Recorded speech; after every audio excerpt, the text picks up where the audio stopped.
So my current affairs experts, are you experts or not, you should feel it. But I feel that you are getting command when I see your paragraphs on daily basis. So that is an indication that things are going on in proper direction. And you are getting command on current affairs because you are getting on the nerves of the current affairs. Now, what are the nerves of the current affairs? Nerves of the current affairs are domestic affairs, bilateral affairs, multilateral affairs, and global issues. These are the four nerves. So please write a comment that I am getting the pulse of the four nerves of current affairs, which are domestic affairs, bilateral affairs, multilateral affairs, and global issues. So global issues we will be doing next month. This month our target is domestic affairs, bilateral affairs, and multilateral affairs of Pakistan. So please write a comment. I don't see your comment so far. If I'm audible and visible, so please like this video broadcast as well.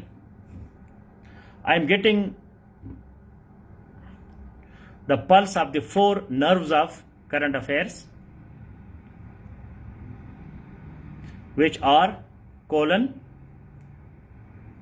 domestic affairs, bilateral affairs, multilateral affairs, and global issues.